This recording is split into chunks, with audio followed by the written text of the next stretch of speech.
అందుకని దీన్ని సాంప్రదాయికంగా గురుముఖత వినాలి. పరీక్షిత్తు శుకుడి ముఖం నుంచి విన్నాడు. శుకుడు ఎటువంటి వాడండి? ఏమైనా లౌకిక రసాస్వాదన బాగుంటుందా? ఎవరో అబ్బాయి అమ్మాయి ఇద్దరు కలిసి ఉంటే అది బాగుంటుందని ఆ శుకుడికి నచ్చిందా? చెప్పేవాడు ఎటువంటి వక్త, వినేవాడు ఎటువంటి శ్రోత, ఆ సందర్భం చూడండి, అప్పుడు తెలుస్తూ ఉంటుంది. ఎప్పుడైతే నేను ఒక వ్యక్తిగా ఆరాధిస్తున్నానన్న వ్యక్తిత్వ భావం పక్కన పెట్టినప్పుడు రసలీల మొదలవుతుంది. It is not a personal Leela. Person బుద్ధి వదలాలి. పర్సన్ బుద్ధి ఉన్నంతసేపు శాంతభక్తి, దాస్యభక్తి, ఈ రెండు ముందు. అందుకే అన్నారు ఆంజనేయ స్వామి ఆదర్శం, దాస్యభక్తి ముందు జరగని కొన్నాళ్ళు, దాంట్లో అభిమానం కొంత కరగని, ఒకడు ఆజ్ఞాపిస్తే నేను ఇంకా చెయ్యను అని అనిపించకూడదు. ఒక సిక్కు గురువు, చిన్న ఉదాహరణ చెప్తున్నాను. ఒక సిక్కులు 10 గురువులు ఉన్నారుగా, అందులో ఒక గురువు తనకొక కొడుకున్నాడు, ఒక శిష్యుడున్నాడు. అతనికి ఏం చేశాడు, ఒక వేదిక నిర్మించమని ఇచ్చాడు. ఇటుకతోనో రాళ్లతోనో వాళ్ళు వేదిక నిర్మిస్తున్నారు. చిన్నదే వేదిక. ప్రొద్దున నుంచి నిర్మిస్తే సాయంత్రం అయింది. ఆయన ఏమన్నాడు, ఇది బాగలేదు, కూల్చేయి అన్నాడు. రెండవ రోజు మళ్ళీ నిర్మించారు. మళ్ళీ సాయంత్రం అయ్యేసరికి ఇది బాగలేదు, మళ్ళీ కూల్చి మళ్ళీ కట్టండి అన్నాడు. కొడుకు విసుక్కున్నాడు, నువ్వు ఎప్పుడు మెచ్చవులే, నీకు ఎప్పుడు ఇదే ఇంతేలే అన్నాడు. ఆయన ఏమన్నాడు, సరేలే నువ్వు పక్కకుండు ఊరుకో అన్నాడు. ఆయన ఉన్నాడు, ఆయన కడతాడు, ఆయన కట్టని అన్నాడు. శిష్యుడు ఉన్నాడు, వాడు మాత్రం శ్రద్ధతో 3వ రోజు కూడా మళ్ళీ నిర్మించాడు. 3వ రోజు సాయంత్రం కన్నాడు, ఇది బాగలేదు మళ్ళీ అన్నాడు. సరే అన్నాడు. అప్పుడు శిష్యుడిని పిలిచాడు. ఆ రోజు సాయంత్రం వాడు మొదటి రోజుకో రెండో రోజుకో విసుక్కున్నాడు. మరి నీకు విసుగెందుకు కలగలేదు అన్నాడు. శిష్యుడు అంటాడు, గురువుగారు, నా పని మీ ఆజ్ఞను పాటించటం. నాకు పనిగా నేను ఇష్టపడటం లేదు. ఈ ఇటుకలు, ఇది పేర్చటం, సిమెంట్ పుయ్యటం, ఇది నాకు పని బాగా ఇష్టం గనక చేశానని కాదు. పని అంటే నాకు ఇష్టము లేదు, ద్వేషము లేదు. పనిగా దాని మీద నాకు రాగము లేదు, ద్వేషము లేదు. మీరు చెప్పారు గనక మీ మీది ప్రేమతో, మీ మీది భక్తితో మీరు ఈ పని అంటే చాలు, నాకు అది పవిత్రమైన కార్యం అయిపోతుంది. యజ్ఞం అంత పవిత్రమైపోతుంది, పూజ అంత భగవంతుడి పూజ అంతా.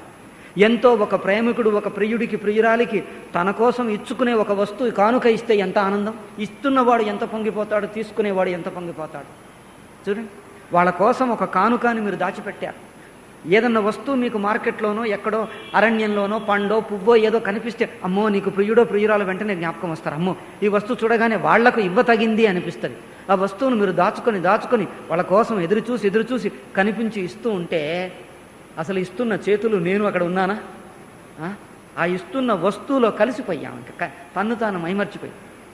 అంతటి భావంతో గురువుగారు మీరు చెప్తే ఏదో చెయ్యాలి కదండి అని మొక్కుబడికి కాదు, సాక్షాత్తు పరమాత్మ స్వరూపులే మీరు నాకు. అందుకే గురుర్ బ్రహ్మ, గురుర్ విష్ణు, గురుర్ దేవో మహేశ్వర. గురు భావం.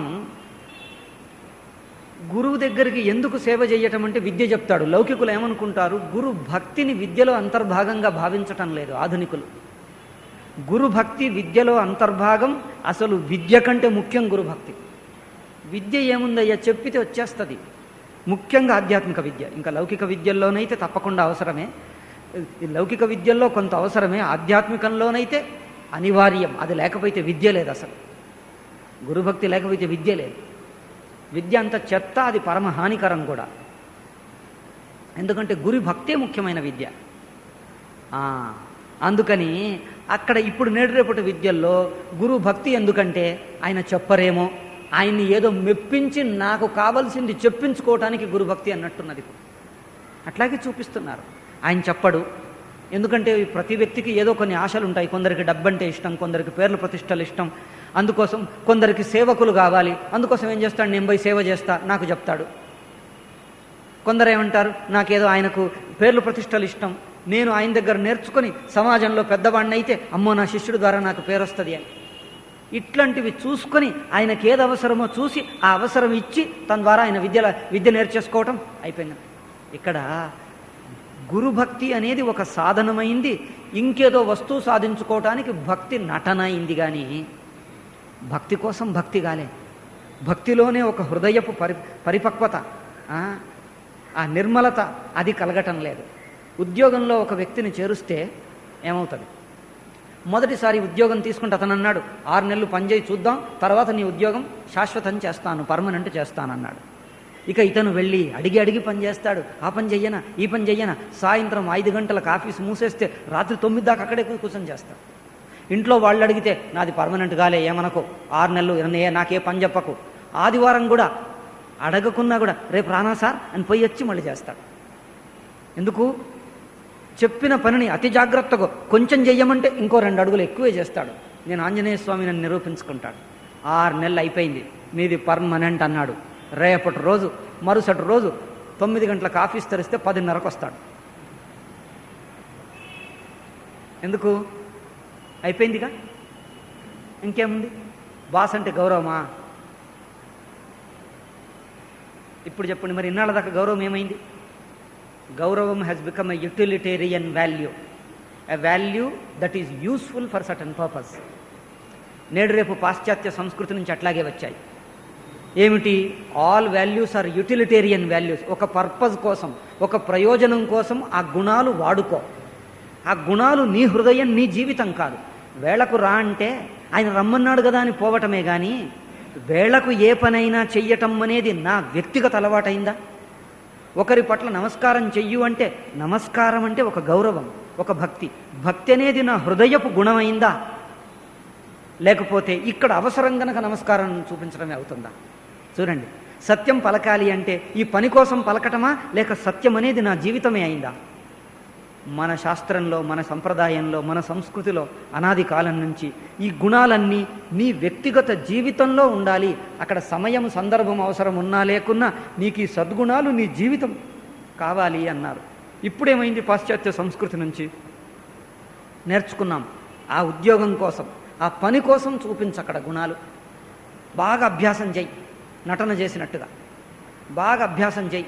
Practice the quality, not learn the quality. Practice them so that you can make a best show off it. దాన్ని బాగా ప్రదర్శించడానికి. అందుకే అవన్నీ డిమాన్స్ట్రేషన్ క్వాలిటీస్ అయ్యాయి, ప్రదర్శన గుణాలు అయ్యాయి. కానీ తన హృదయపు గుణాలు, తన జీవితపు గుణాలు కాదు. అందుకే ఏదైనా గుణముంటే, అందుకే మన వాళ్ళు ఏమన్నారు, మీ వ్యక్తిగత జీవితం, నీ ఉద్యోగ జీవితం రెండిటికి తేడా లేదు, రెండొక్కటే అన్నారు మన వాళ్ళు. అందుకే నీ ఉద్యోగంలో ఏ గుణము ఏది నేర్చుకుంటావో నీ వ్యక్తిగత జీవితంలో, నీ కుటుంబ జీవితంలో అదే ఉంటుంది. నీ కుటుంబ జీవితంలో నీకు ఏ గుణము, ఏ అలవాటు, ఏ మంచితనమో చెడుతనమో ఉంటుందో అవే గుణాలు నీకు ఇక్కడ ఉంటాయి. Because life is one, you can not divide. ఇప్పుడేమన్నారు, నా పర్సనల్ లైఫ్ వేరు, ఇక్కడ మాత్రం నేను డ్యూటీలో ఉన్నంతసేపు సరిగ్గున్నానా లేదా చూడండి అంటారు, తర్వాత నా వ్యక్తిగత విషయంలే అంటారు. అట్లా కాకుండా ఇక్కడ ఏమన్నాం, ఇవి గుణాలన్నీ. ఇవన్నీ ఎందుకు చెప్పాల్సి వస్తుందంటే, ఆధ్యాత్మికం అంటే పుస్తకాలు చదివేయచ్చు. మునుపటి రోజుల్లో గురుముఖత వినాలి ఎందుకన్నారంటే, పుస్తకాలే దొరికేది కాదు, గురువు కంఠస్థం చేసించేవాడు, నీకు చెప్పితే విని విని కంఠస్థం చేసుకునేవాడు. తర్వాత ఏమైంది, కొన్ని తాటాకు గ్రంథాలు వచ్చాయి, అవి కూడా ఎవరంటే వాళ్ళు ఇవ్వరు, చాలా కష్టపడి సేవ చేస్తే కానీ నీకు ఇవ్వరు. ఇప్పుడు నేడు రేపు మార్కెట్లో ప్రింట్ చేశారు, తక్కువ ధరకు పెట్టారు, మీరు వద్దన్న మీకు పోస్ట్లో కూడా ఈపీపీలో పంపించేస్తారు. ఇగో ఫలానా పుస్తకం ప్రింట్ చేసాం, శంకర భాష్యం కావాలంటే తీసుకోండి. కనుక పుస్తకాల కోసం గురువు అక్కర్నే లేదు, మనం తెచ్చేసుకొని చదివేసుకుంటాం, అయిపోయింది. ఏముంది గురువు ఎందుకు కదా? గురువు ఏం చెప్తాడండి అంటే, గురువు చెప్పబోయే ముందే నేను చదివేస్తానండి, ఇంతేనా గురువు గారు చెప్పేది, నాకు తెలుసులే అంటాడు. ఇంకా గురువు ఎందుకండి మధ్యలో? ఎట్లా అయిపోయింది అంటే విషయం కోసం. కానీ ఇక్కడ ఈ గుణాలనేవి మన వ్యక్తిగత జీవితంలోకి రావలసినవే. అందుకే మన వాళ్ళు ఈ గుణాలకే ఎక్కువ ప్రాముఖ్యం ఇచ్చారు. వేద విద్య అంటే మంత్రాలు నేర్చేయటమే కాదు, గురుకుల వాసం, బ్రహ్మచర్యం, గురు సేవ, అవి ముఖ్యం. దానిలో వేద విద్య ఉంది. వేద మంత్రం, ఒక్కొక్క మంత్రం ఈ శ్రద్ధలో, భక్తిలో, వినయంలో, త్యాగంలో, ఇంద్రియమును నిగ్రహంలో వస్తుంది వేద మంత్రాలకు అర్థం. అదేవిధంగా ఇక్కడ కూడా గురుభక్తి అంటే అట్లా. అందుకని ఆ శిష్యుడు ఏమన్నాడు అక్కడ, ఆ సిక్కు గురువుకు, గురువుగారు మీరు చెప్పారు గనక నాకు ఆ కార్యం పవిత్రం, నా జీవితం అంతటి కంటే కూడా విలువైనటువంటిది ఈ కార్యం, ఇది చెయ్యటమే నా జీవితం ధన్యమైపోతుంది. అందుకని అంత భక్తితో, అంత ప్రేమతో, ఆదరంతో ఒక్కొక్క ఇటుక, ఒక్కొక్క సిమెంటు ఆ వేస్తుంటే చేస్తున్న ప్రతి క్షణాన్ని మనసారా ఆరాధనగా చేస్తున్నాను. అందుకని మీరు ఏ పని చెప్పినా చేస్తాను, నాకు పనిగా దాని మీద నాకు ఏ ఆసక్తి లేదు. మీరు చెయ్యమన్నారు కనుక నాకు అది పవిత్రమైంది, ఆరాధనీయమైంది. అందుకోసం ఒకవేళ ఇదే పని మీరు ఇంకెక్కువ సార్లు చెప్పారనుకో, మీరు యావజ్జీవం చెయ్యమన్నా ఇదే పని చేస్తా, యావజ్జీవం ఇదే చెయ్యమన్నా చేస్తా. పోనీ ఇది కాకపోతే ఇంకొకటి చెప్తారనుకో, మీరు ఏది చెప్పినా నాకు మీరు చెప్పారు కనుక నాకు ఇష్టం నేను చేస్తాను, కానీ నాకు ఇది లేకపోతే ఇంకొకటి ఇష్టమా, ఇది ఇష్టమా, ఇది బాగలేదు, అవన్నీ నాకుగా ఏమీ లేవు. కొడుక్కేమైంది, ఒక్కసారి చెయ్యమన్నాడు కదా అని చేశాడు, రెండవసారి చేసేసరికి మళ్ళీ అదే పని విసుక్కున్నాడు.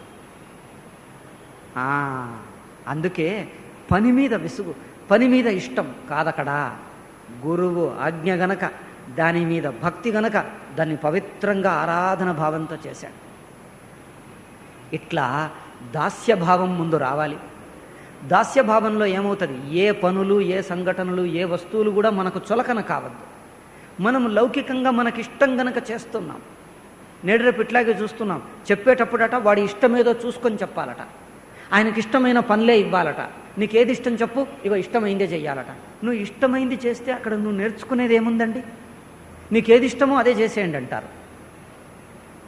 ఏమండి, మనకిష్టమైంది చేస్తే మన రాగద్వేషాలనే తీర్చుకుంటున్నాం, మన రాగాన్నే తీర్చుకుంటున్నాం. అవునా, మనకు నచ్చింది కనుక చేస్తున్నాం. మన రాగమును వదిలి దాని యందు ఒక ఆరాధన భావంతో, అపురూపమైన ప్రేమ భావంతో చేస్తే అప్పుడు దాన్ని సేవ అన్నారు. అందుకే ముందు సేవకుడిగా కొన్నాళ్ళు ఉండని. వస్తువులు, పనులు, సంఘటనలు విసుగు పోవాలి, వాటి యందు మనది వైయక్తిక ఆసక్తి పోవాలి. ఇది నాకు వ్యక్తిగతంగా ఇష్టం గనక చేస్తానని కాదు, సమాజంలో ఈ పనికి విలువ ఉన్నది గనక చేస్తానని కాదు. సమాజంలో విలువ ఉండని ఉండకపోని, వ్యక్తిగతంగా నాకు ఇష్టం ఉన్నదని కాదు. ఇది భగవదాజ్ఞ, ఇది గురువు ఆజ్ఞ, శాస్త్ర ఆజ్ఞ. శాస్త్రము, గురువు, భగవంతుడు మూడొకటేలండి. శృతి స్మృతి మమైవాజ్ఞే అంటుంది. ఈశ్వరుడి ఆజ్ఞలే అవి. కనుక ఆ భావంతో చేస్తున్నాం. అందుకే ఇప్పుడు మనకు చూడండి, మనకి ఇష్టమైన వ్యక్తి ఏదన్నా పని చేయమంటే ఎట్లా చేస్తాం? ఎంతో ఉత్సాహంతో చేస్తాం, ఆనందంతో చేస్తాం. అమ్మో, ఈ పని చేయగలగటం, నాకు చేసే అవకాశం దొరకటం ఎంత సదవకాశం, ఎంత అదృష్టం అనుకుంటాం. అట్లా భగవంతుడి కార్యం ఆయన కోసం చెయ్యటం, ఇది ఎంత అదృష్టం. చెయ్యటంతో నా చేతులు పవిత్రమయ్యాయి, నా శరీరం అంతా పవిత్రం అయిపోయింది, నా మనస్సు నిర్మలం అయిపోయింది. ఇలా నీవాణ్ణి అయిపోవటం.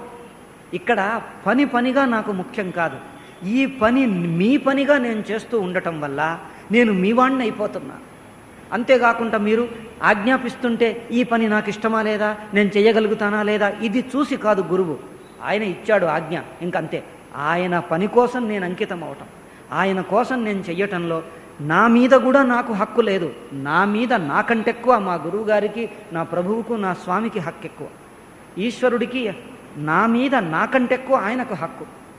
చూడండి, మన మీద మనకు హక్కు ఉంది అనుకుంటాం. ఎందుకు? నాకు ప్రైవసీ ఉంది, నా ఇష్టాలు ఉన్నాయి, పీపుల్ షుడ్ కన్సల్ట్ మీ,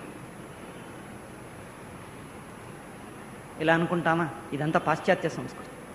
అయితే ఇప్పుడు ఏమన్నాం? నా మీద నాకంటే ఎక్కువ ప్రభువుకి, ఈశ్వరుడికి హక్కు ఉంది.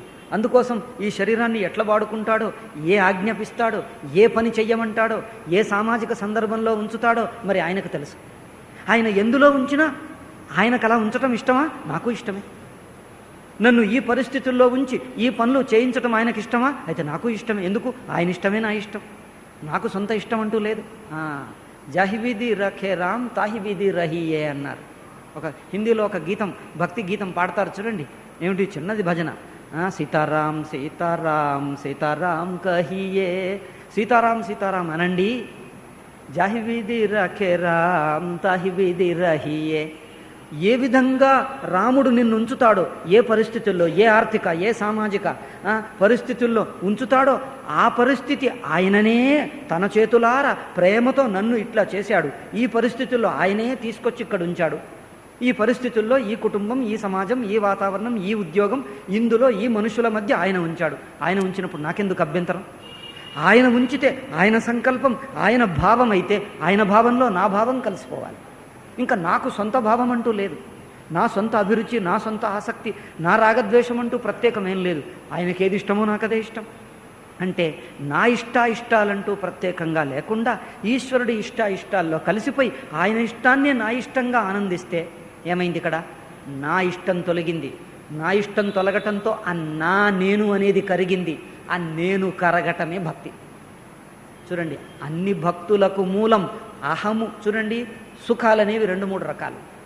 ఒకటి విషయేంద్రియ సంయోగజన్య సుఖం, రెండవది మమకార సుఖం. లౌకిక సాంసారిక సుఖాలు 4 రకాలన్నారు, అది చెప్పి మళ్ళీ ముందుకు వెళ్దాం. సాంసారిక సుఖం, లౌకిక సుఖం అంటే విషయ ఇంద్రియ సంయోగంతో వచ్చే సుఖం. రెండవది మమకార సుఖం, ఈ వస్తువులు నావి, వ్యక్తులు నావి, ఈ పరిస్థితులు నావి, నావి అనుకోవటంలో అభిమానంలో ఒక సుఖం మనిషికి. అవునా? ఈ ఆస్తిపాస్తులు ఇవి చూస్తే నావి అనటంలో ఏదో ఒక సంతృప్తి, ఏదో ఒక సుఖం లోకులకు. మమకార సుఖంలో ఇంకొక అంశం కూడా ఉన్నది. ఇంకో కొంచెం సూక్ష్మంగా పరిశీలించి చూస్తే వస్తువులు వ్యక్తులు నావి, అధికార సుఖం, పేర్లు ప్రతిష్టల సుఖం. పేర్లు ప్రతిష్టలు కూడా సుఖమే. పేర్లు ప్రతిష్టల్లో సుఖం, అధికారంలో సుఖం, వస్తువులు కానీ వ్యక్తులు కానీ నా వాళ్ళు అనుకోవటంలో సుఖం. ఈ 3 కలిపి మమకార సుఖంలోకి వస్తాయి. అయితే మొదటిది విషయేంద్రియ సంయోగజన్య సుఖం, రెండవది మమకార సుఖం, మూడవది అభ్యాస సుఖం. కొన్ని అలవాటు ప్రకారం చేసి కొన్ని స్థలాలు మనకు అలవాటు అవుతాయి, కొన్ని వస్తువులు అలవాటు అవుతాయి, కొన్ని పరిస్థితులు అలవాటు అవుతాయి, కొన్ని పద్ధతులు అలవాటు అవుతాయి. ఇవి ఇట్లాగే ఉంటే మనకిష్టం, ఇంకో రకంగా ఉంటే మనకు నచ్చదు. అట్లాగే ఉండాలి. కొత్త చోటుకు పోతే కొందరికి నిద్ర రాదు, ఎందుకు? అలవాటు లేదు గనక. మరి ఏ చోటైనా చోటే, కళ్ళు మూసుకుంటే ఏ చోటైతే ఏమున్నది? అన్నీ ఒకటే కాదా? అందుకోసం దీన్ని ఏమన్నారు? అభ్యాస సుఖం.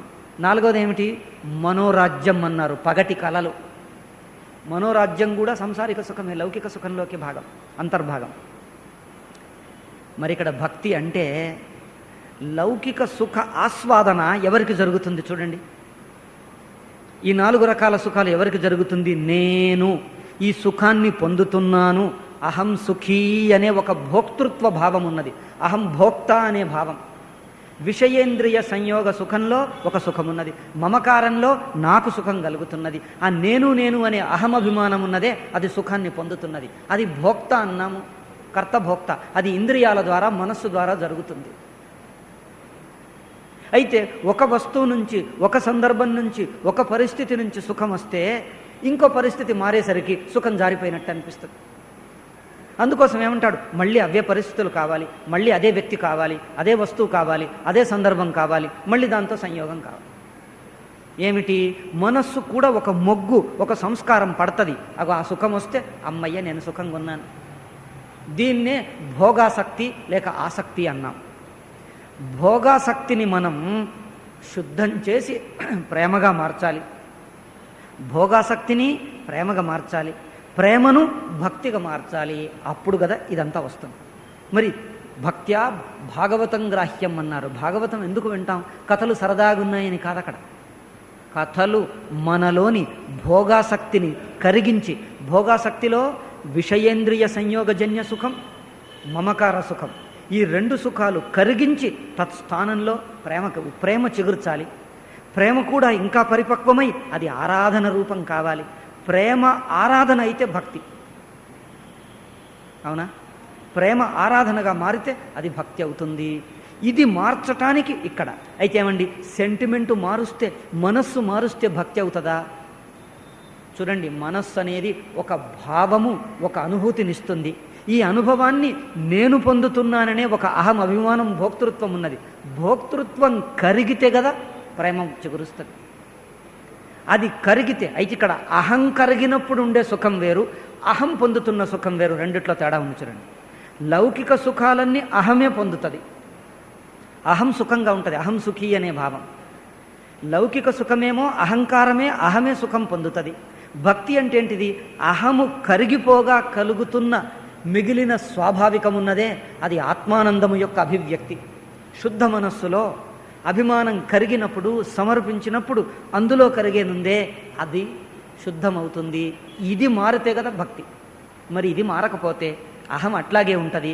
అప్పుడప్పుడు కొన్ని సెంటిమెంట్లు వస్తాయి పోతాయి. ఇదే భక్తి అనుకుంటున్నారు లోకలు. కథలు చదవండి, మళ్ళీ కథలు చదవండి, ఒక సెంటిమెంట్ ఉదయిస్తుంది, మళ్ళీ పోతుంది, మళ్ళీ చూస్తుంది, మళ్ళీ ఏమంటారు? భక్తి ఎప్పుడు ఉండదు కదండి, ఎట్లుండాలండి అంటారు.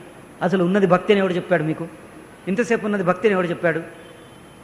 ఒక సెంటిమెంట్ ఉదయించింది, ఒక వస్తువు పట్ల, ఒక పదార్థం పట్ల, ఒక రూపం పట్ల గౌరవంతో కూడిన ఒక ఆసక్తి, అంతే. అది వస్తుంది పోతుంది, దాన్ని భక్తి అనుకున్నాడు. ఎక్కడైతే అభిమానము అంశం కొంతైనా కరుగుతుందో అక్కడ భక్తి ఉంది. ఇక్కడ అహం పొందుతున్న సుఖం కాదు, అహం కరిగిపోగా వస్తున్న స్వాభావిక సుఖం, స్వాభావిక ఆత్మానందం. అవునా? అక్కడ భక్తి అంశం మొదలవుతుంది. అయితే భోగాసక్తిని తీసేసి ప్రేమగా మార్చాలి మొదటి మెట్టు. ఆ ప్రేమ ఇంకా పరిశుభ్రమై శుద్ధమైపోయి నిర్మలమైపోయి అది భక్తిగా మారుతుంది. భోగాసక్తి ఎట్లా వదలాలండి? అసలు భోగాసక్తి వదలగలమా? అందుకేమన్నారు ప్రేమ. ప్రేమ అంటే ఏం చేస్తుంది? ఆసక్తికి ప్రేమకి ఏం తేడా? భోగాసక్తి తన సుఖం చూసుకుంటుంది. వస్తువులు వ్యక్తులు తన కోసం ఉపయోగపడాలి. ఒక వస్తువు ఉందంటే నా కోసం ఇన్నాళ్ళు వాడుకున్నాను, ఒక్కసారి ఎవరైనా తీసుకెళ్తే కోపం వస్తుంది. ఎందుకు? వస్తువు ఇన్నాళ్ళు నా కోసం ఉండాలి. భోగాసక్తిలో వస్తువులు వ్యక్తులు నా కోసం ఉండాలి. ఆ వస్తువు పట్ల వ్యక్తి పట్ల నాకే ప్రేమ లేదు, వాళ్ళు నా కోసం ఉపయోగపడితే వాళ్ళు చాలా మంచి వాళ్ళండి అంటాం. ఎందుకు? నన్ను సుఖంగా ఉంచితే, నా సుఖానికి అనుకూలంగా ఉన్నంతసేపు చాలా మంచి వాళ్ళండి, రండి రండి అంటారు, అందరికీ పరిచయం చేస్తాడు, ఈయన చాలా మంచివాడండి అంటే. ఎందుకు? నా సుఖానికి అనుకూలంగా ఉంటాడు కనుక మంచివాడు. ఒక్కరోజు ఇబ్బంది పెట్టండి, అప్పుడు ఈ మంచితనం అంతా తెలుస్తుంది. పొగుడుతాం, ఇంకేదో ఇస్తాం, సన్మానాలు చేస్తాం. ఎందుకు? నా సుఖానికి అనుకూలం కనుక. తన భోగాసక్తికి తన సుఖానికి, ఉదాహరణకి ఒక సేవకుడు నౌకరు ఉన్నాడు అనుకోండి, మనకు అన్ని వస్తువులు తెచ్చి పెడతాడు. అది కావాలి, ఇది కావాలి, ఇది కావాలి అంటే తెచ్చి పెడతాడు. ఒక్కరోజు 2 రోజులు అతనికి ఇంట్లో ఏదో పెళ్ళి ఉందని వెళ్ళిపోయాడు, సెలవు తీసుకున్నాడు, లేక ఆరోగ్యం బాగలేదని రాలేదు. ఎట్లా ఉంటుంది? 2 రోజులు సెలవు అన్నాడు, 3వ రోజు కూడా రాలే. ఇక 2 రోజులు ఓపిక పట్టాడు, 2 రోజులే కదా ఇక సర్దుకుందాంలే, కొన్ని చేసుకోవాల్సిన పనులు చేసుకోకుండా 3వ రోజు వాడు వస్తాడుగా వాడే చేస్తాడులే అన్నాడు, ఉంచాడు. అవునా? అందుకే గిన్నెలు ఏం చేస్తారు? కడగాలంటే రేపు వస్తుందిగా పని మనిషి అని ఈరోజు కడగకుండా ఈరోజు వదిలేస్తారు. ఒక్కరోజు సెలవుగా ఒక్కరోజు అట్లాగే పెడతారు. అందుకే వంటిల్లో రేపు గిన్నెలు అంటే గిన్నెలు, చాలా గిన్నెలు పెట్టుకుంటారు. నేను ఈ మధ్య చూసాను, చాలా వంటిల్లో నిండా గిన్నెలే. స్త్రీలు కూడా ఉద్యోగాలు చేస్తున్నారే, అందులో సగం వేతనం వీటికే పోతుంది. అయితే అవి తెచ్చిపెట్టేస్తారు. నిన్నటి ఉన్నాయి అట్లాగే, ఇంకోటి వచ్చేసాయి ఎట్లాగే. రేపు వస్తానన్నది రేపటి రోజు కూడా రాలేదనుకోండి, గిన్నెలన్నీ అయిపోయాయి. ఇప్పుడు ఏం గాను? ఇక ఇప్పుడు చూడండి, ఉదాహరణ, ఎవరిని అని కాదు, ఇది జీవ స్వభావమే అంత. ఎవరు కాదు, అందరూ ఎట్లాగే, ఆ స్థానంలో ఉంటే ఎవరైనా ఇట్లాగే ఉంటారు. జీవ స్వభావం ఎట్లా ఉంటుంది అని మనం పరిశీలిస్తున్నాం. ఇక్కడ వ్యక్తుల చర్చే లేదు, అందరి జీవుల భావం అంతే. అంటే ఒక సేవకుడు రాకపోతే 2 రోజులు అన్నాడు, 3వ రోజు కూడా రాలేదు, ఎట్లా ఉంటుంది? ఇక వస్తాడు ఈ క్షణంలో ఈ క్షణం ఎదురు చూసి, ఇక పని అవసరం వచ్చిందనుకో, అబ్బా రాలేదు, మళ్ళీ పిలుస్తాడు, వచ్చాడా అంటాడు. రాకపోతే కోపం వచ్చేస్తుంది. ఎందుకు కోపం? నా సుఖం విఘ్నమైంది, నా సుఖానికి భంగం కలిగితే కోపం వచ్చేస్తుంది. మరి అతను ఎందుకు రాలేదు? ఏదైనా కారణం ఉండి ఉంటుంది, అతనికి ఏదో ఇబ్బంది ఉండి ఉంటుంది. ఊరికే ఎందుకు రాడండి? ఏదో తన సుఖం తన సంతోషం తనదేదో చూసుకుంటూ ఉంటాడు, ఎవరైనా అంతే. అయితే ఆ వ్యక్తికి ఏమై ఉండొచ్చు పాపం, ఏదైనా ఇబ్బంది అయిందా అని చూస్తుందా? ఏ భోగాసక్తి అంటే తన సుఖం ముఖ్యం, తన సుఖానికి ఇతరులు వస్తువులు వ్యక్తులు సహకరించాలి, సహకరించినంతసేపు పాపం చాలా మంచివాళ్ళు అంటాం. ఒకవేళ వాళ్ళు సహకరించలేదనుకో, ఎవరు బాధపడతారు? నా సుఖం దొరకలేదు గనక ఎవరు నొచ్చుకున్నారు? ఆ అభిమానం, అహం నొచ్చుకున్నది. భోగాసక్తికి అలవాటు పడ్డ భోక్త బుద్ధి, భోక్త నొచ్చుకున్నాడు, ఎందుకు సుఖం రాలేదు గనక. అందుకని ఏం చేస్తాడు? కోపం వస్తుంది, అరుస్తాడు, తిడతాడు, నేను వేతనం తగ్గిస్తా అంటాడు, ఇంకేదో అంటాడు. ఇక తెలుసు మనందరికీ. మరి ప్రేమ ఏం చేస్తుంది? ప్రేమ తన సుఖానికి బదులు ఇతరుల సుఖం చూస్తుంది. అందుకే మనకు ప్రేమ ఉంటే ఏం చేస్తాం? నేను రేపొస్తానండి అంటే, అసలు వ్యక్తి మీద ప్రేమ ఉందనుకో ఏమంటాం? పర్వాలేదులే, నువ్వు ఆలస్యమైనా పర్వాలేదు, నీ పని అంతా చూసుకొని తీరిగ్గరా, ఒక్కరోజు కాదు 2 రోజులు ఆలస్యమైనా పర్వాలేదు, నేను పడే అవస్థ పడతానులే, నేను చూసుకుంటానులే, నువ్వు 2 రోజులు అయ్యాక రా అని చెప్తాం. ఎందుకు? ప్రేమ ఉన్న చోట నా సుఖం కాదు, నేను కొంచెం కష్టపడ్డా పర్వాలేదు, నువ్వు సుఖంగా ఉండు అని చూస్తాం. అయితే ఏదైనా మనం మిఠాయి తింటే నాకు రుచిగా ఉంటుంది, నాకు సుఖంగా ఉంటుంది.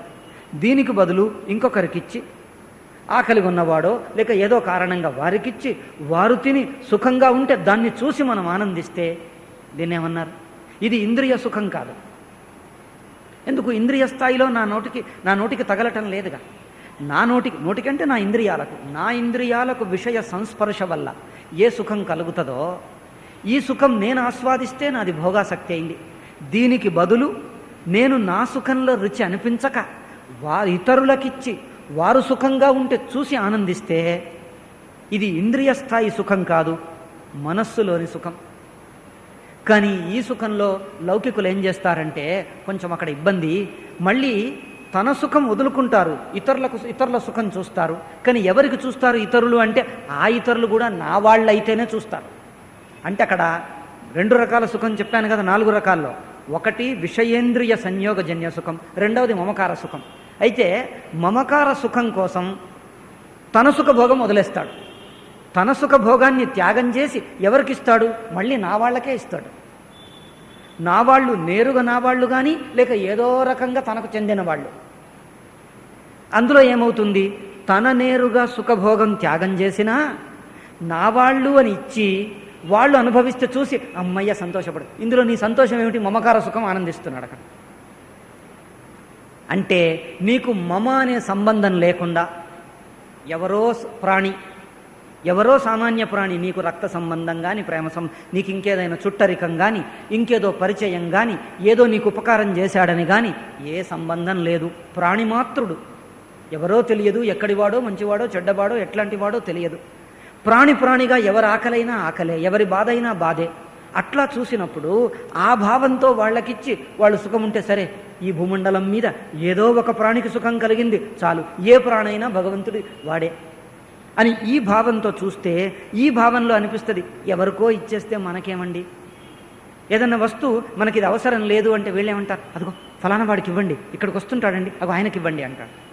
ఆ ఫలానా వాడు ఎవరో ఇక్కడ ఉన్నాడుగా, ఈయనకు అవసరం ఉంది, ఇచ్చేయచ్చు కదా అంటే ఈయనకు వద్దులేండి, మనం వేరే ఇద్దాం, ఆయనకే ఇద్దాం. ఈయనకిస్తే ఏమవుతుందంటే అయ్యయ్యో ఎవరికో ఇచ్చేసామండి, మన వాళ్ళకి ఇస్తేనన్నా బాగుండేది. ఇది ఎవరికో అంటే ఈ వ్యక్తి కాదా, ఈయన హృదయం కాదా, ఈయన బాధ కాదా అంటే మనము ఇతరుల బాధకు కొంత స్పందిస్తాడు. కానీ ఆ ఇతరులు కూడా ఏదో రకంగా మనకు కనెక్టెడ్ కావాలి, మనకు సంబద్ధుడై ఉండాలి. అందులో ఏమవుతుంది? కొంచెమన్నా ఆ మన అనే భావం తృప్తి పడుతుంది. అయితే ఇక్కడ భక్తి ఏం చేస్తుంది? మన అనేది కూడా దాటించేస్తే నిర్మలం అవుతుంది. ఏ ప్రాణి అయినా ప్రాణి, ఎవరి దుఃఖమైనా దుఃఖమే, ఎక్కడన్నా ఉండని.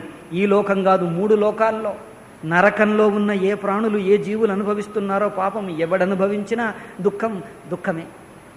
ఇట్లా నాకు సంబంధం అంటే అర్థం ఏంటిది? దేహం ద్వారానే కదండి చుట్టరికాలు పరిచయాలన్నీ.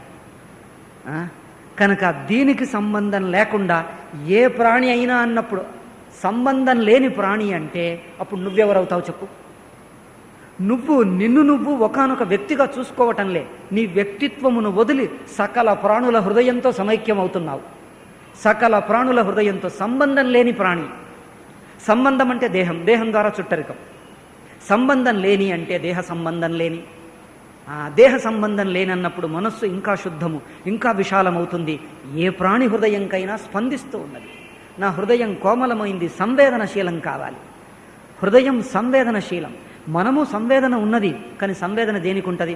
నాకు సుఖం వస్తే పొంగిపోతుంది, నాకు దుఃఖం వస్తే బాధపడుతుంది. దుఃఖం వస్తే అయ్యో ఎందరికి పిలిచి చెప్పుకుంటుంది, అయ్యో నేను ఎన్ని కష్టాలు పడ్డాను, ఎట్లా పడ్డాను, పోయి వాళ్ళకు వీళ్ళకు పిలిచి చెప్పుకుంటుంది. లేకపోతే నా జీవిత చరిత్రను రాసుకుంటాడు, నేను ఎన్ని కష్టాలు పడ్డాను, నా జీవిత చరిత్ర రాసి ప్రింట్ చేసి అందరికి చూపి ఏమని అందరూ చదవండి.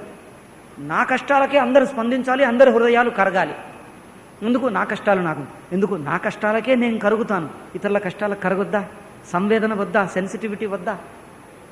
ఇతరులకు ఎప్పుడంటే మనకేదో చుట్టరికమో సంబంధమో పరిచయం ఉంటేనే వాళ్లకు.